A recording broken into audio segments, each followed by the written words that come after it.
তুমি যখন জবাই করবে, একটা মোরগ জবাই করো, একটা পাখি জবাই করো, একটা কবুতর জবাই করো, একটা ছাগল গরু জবাই করো, প্রতিটা ক্ষেত্রে ধারালো ছুরি দিয়া সুন্দরভাবে সুন্দর পদ্ধতিতে জবাই করা, এটা আল্লাহ পাক অবশ্যকীয় করছেন না। আপনার মন মতো কিছু বোকা আছে ফায়ের নিচে ধরে এমনি কান্দি ফসলি ফেলে দেয়। আবার বিভিন্ন এই দোকানের মধ্যে কি মোরগ বিক্রি করে যে হাত দিয়ে ধরে এমনি ফোঁস দিয়ে ফেলে দে, এটা উচিত না। সুন্দরভাবে ধরবে, সঠিকভাবে রগগুলা কাটা গেল কিনা, সঠিক জায়গা মতো হলো কিনা এটা দেখা। অনেকে একবারে গলার উপরে করে, এটা কষ্ট হয়, বিশেষ করে কসাইরা একটু কষ্ট যেন না যায়, একবারে গলার উপরে দিয়া করে, এটা উচিত না। নিয়ম হলো হলকুম আর গলা, এটা অনেকে হয়তো আগে জানা আছে কিনা জানি না। হলকুম, হলকুম বুঝুন তো, এই যে হলক হলক কণ্ঠনালী, এই কণ্ঠনালী একটা অনেকের ফুলা থাকে, আমারও তো ফুলা নাই, কারো কারো অনেক ফুলা থাকে। ওরকম কণ্ঠনালী থেকে গলা, বুঝছেন তো, সিনা, এর মাঝামাঝি জায়গাটা নরম, এখানে জবাই করলে কষ্টটা কম হয়। আপনি তো আর মাথা বিক্রি করবেন না, একটু বেশি ওদিক গেলে তো লস হবে না। কষাইয়ের জন্য উচিত না, একবারে হাড্ডির সাথে মিলাই মাথার কাছে নিয়ে জবাই করে দে, এটা উচিত না। তাহলে জবাইয়ের জন্য সুন্দর জায়গা কোনটা? এই যে এই নিচের দিকে, এখান থেকে সিনার দিকে, নিচের দিকে, উপরে না, এটা হলো সুন্দর এবং আরামদায়ক, কষ্ট কম হবে। আর ছুরিকে বলছে ওয়াইজ ওয়াল ইউহিদ্দা শাফরাতাহু, নবী সাল্লাল্লাহু আলাইহি সাল্লাম বলছে প্রতিটা ব্যক্তিকে বলছি যে কোনো কিছু জবাই করবা, ছুরিটাকে আগে ধার করে নিবা, আগে ধার করে নিবা, ভালোভাবে ধার দিয়া নিবা। আগে তুমি পশুটাকে শোয়ানোর পরে ধার দিবা, তুমি গুনাহগার হয়ে যাবে পশুর কষ্ট দেওয়ার কারণে। এজন্য আমরা কষ্ট দেওয়ার সিস্টেম করব না, আগে ধার দিব। এবং কি পশু একটার সামনে আরেকটা জবাই করা কোনো ওজর ছাড়া, এটাও বলছে অনুত্তম এবং খেলাফে আওলা, কোরবানিটা উত্তমভাবে হয় নাই। এখন শহরে হয়তো অনেকে পারে না, করতে হয়, যেখানে সুযোগ আছে আপনার বাড়িটা আপনার বাড়িতে করবেন, তাহলে আরেকটা পশু আগেরটা দেখি কষ্ট পাবে না, বুঝেন নাই? সবগুলো একসাথে করলে একটাকে দেখে আরেকটা কষ্ট হয়। আরেকটা জঘন্যতম ভুল হয়, এটা আমি দেখছি আমাদের জিয়াউল হক ভাইয়ে বলার পরেও আমাদের যারা এখানে কাজ করছে তারা পুরা শুনে নাই। আমি উপরের থেকে যখন সিসি ক্যামেরা দেখলাম ওরা কাটতেছে, উনি তাড়াতাড়ি খবর পাঠাইছে এখন যেন না কাটে।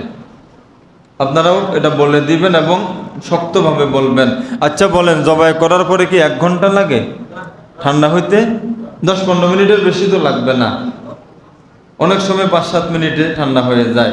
তো 5-7 মিনিট 10 মিনিট অপেক্ষা না করে যদি উনি জীবিতটাকে খুর কাটে, জীবিতটাকে আবার গলার মধ্যে খোঁচায় এবং বিভিন্ন জীবিত রাখি কাটতে থাকে চামড়া ছিলে, এটা বলছে পরিষ্কার মাসআলা হলো কোরবানি মাকরু হয়ে যাবে, কোরবানি মাকরু হয়ে যাবে। আপনারা কি কোরবানি মাকরু করতে চান? এটা আর কেউ করতে দিবেন না। জবেহের বিষয়ে কয়েকটা কথা বলছি। জবেহের যিনি কোরবানি দাতা উনি সামনে থাকা চাই, আর উনি পারলে উনি করবে, না হয় যিনি করবে ওনাকে পারিশ্রমিক দিয়ে দেওয়া চাই। অনেকে আছে পারিশ্রমিক দিবে বলে আর দেয় না। আমি এমনও দেখছি দাদায় নাতির কাছে টাকা দিছে, নাতি খেয়ে ফেলছে, আর দেয় নাই। অনেকে আছে মনে করছে হুজুর তো আমাদের এই ইমাম সাহেব, না দিলেও হবে না, ইমাম সাহেব ইমামতির জন্য, আপনার কোরবানির জন্য না। আপনার কোরবানির জন্য আপনি 10 লাখ টাকা, 5 লাখ টাকা, 2 লাখ টাকা দেন, এখানে 1000 টাকা দিলে কি বেশি হয়? আমি তো মোকরাফাড়া বলছি আমি করব না, ইমাম সাহেব করবে, এরপরে হুজুর ইমাম সাহেবের টাকা দিমু, যা পাওয়ার হুজুরের থেকে অনুমতি নিছি, আপনি আমাদেরটা শুধু একটু লাগাই দিবেন। একটু লাগাই দিছি, 2টা গরু আমাকে 2000 টাকা দিছে। এটা হলো খুশি মনে সম্মান করা। আপনি টিভি 200-300 বের করলেন, 100 বের করলেন, এত গিফটটা কেন আপনি বলেন? আপনি ওখানে 5 লাখ টাকা দেন, এখানে 500 দিত, হিসাব করেন কেন? খুশির থেকে দিবেন, খুশির থেকে দিলে উনিও খুশির থেকে এমন দোয়া করবে, আপনার উপকার হবে, লাভ হবে। বুঝতেছেন কথা? আর ওই যে নামটাম বাদ, সেখানে শুধু এটা আল্লাহুম্মা তাকাব্বালহু মিন জামিইশ শুরাকা, আল্লাহ সকল শরীকদারদের পক্ষ থেকে এটা কবুল করেন।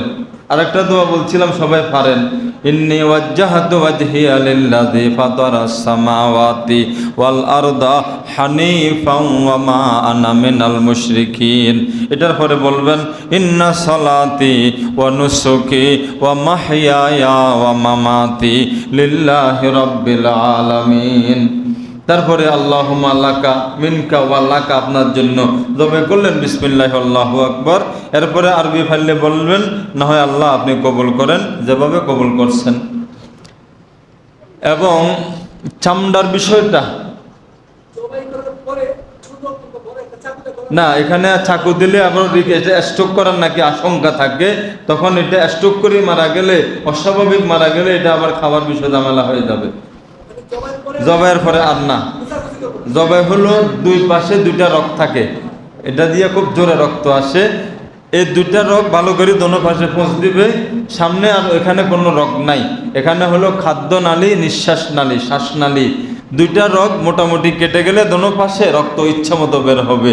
মাঝখানে বোধহয় খোঁচা দিয়ে লাভ না, এখানে কোনো রগ নাই, এখানে হলো খাদ্যনালী, শ্বাসনালী, চারটা থেকে যে কোনো তিনটা কাটতে হবে, দুইটা রগ খাদ্যনালী, শ্বাসনালী, তো ফোঁস দিলে তো খাদ্যনালী শ্বাসনালী কাটে, দুই পাশে রগ দোনোটা অবশ্যই কেটে দেওয়া চাই।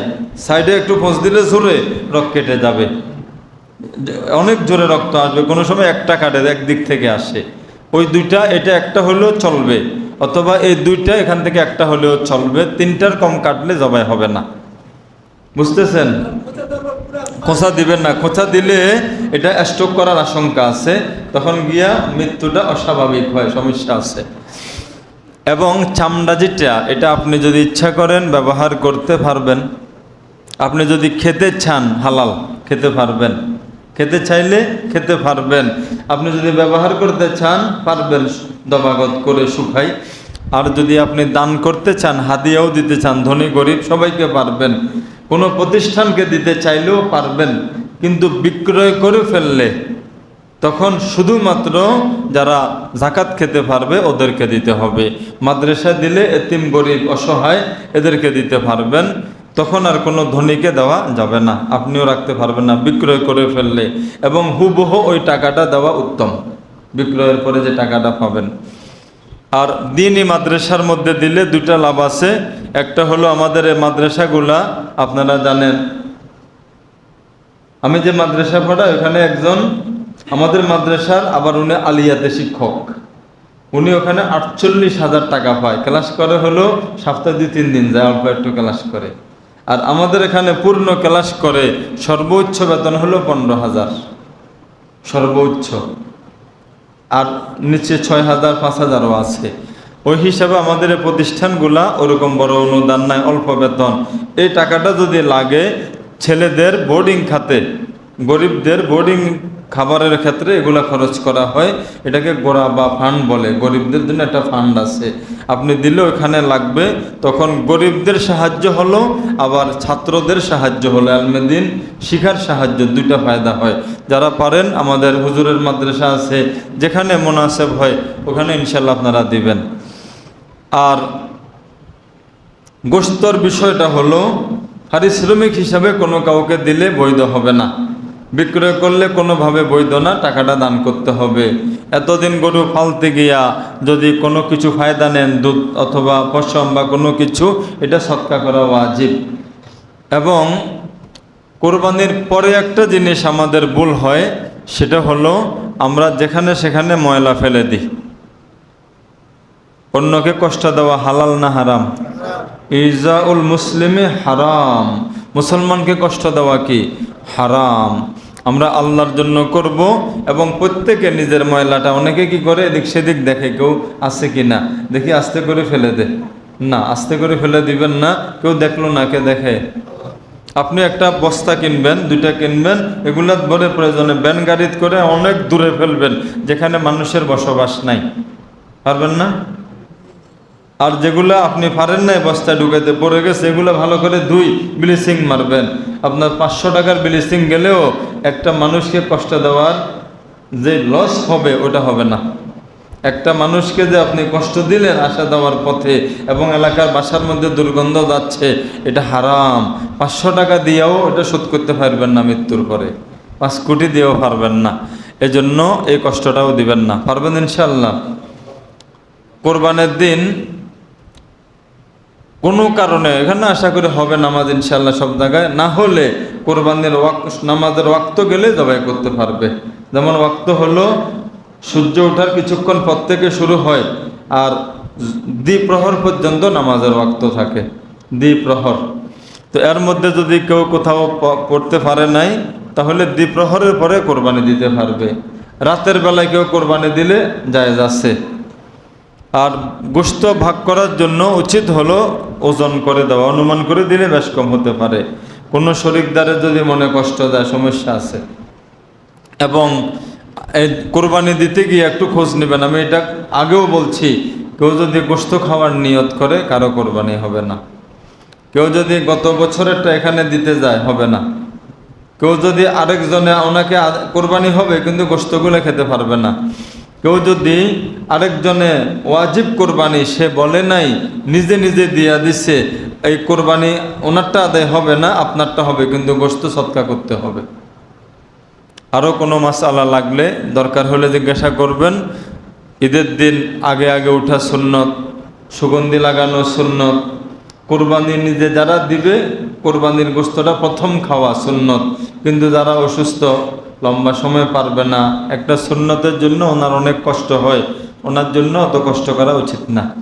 আর যদি আপনারা ওয়াক্ত হলে পড়তে পারেন যে 6টা বাজে পরে ফেলবো, ওই যে সৌদি আরব তো আরও আগে পড়ে, 5টা একটু পরে পড়ি ফেলে, কারণ সূর্য উঠে 5:10, তো 5টা 5:30টায় পড়তে পারবেন। ওরকম যদি হয় কোরবানির গোশত দিয়ে খেতে পারবেন, সমস্যা নাই। কিন্তু আমাদের দেশে সাধারণভাবে অত সকালে হয় না। আর আমাদের ঈদের নামাজের বিষয়ে আমাদের সভাপতি সাহেব যেটা বলবে ওইভাবে ইনশাল্লাহ আমরা মানব। আল্লাহ পাক আমাদের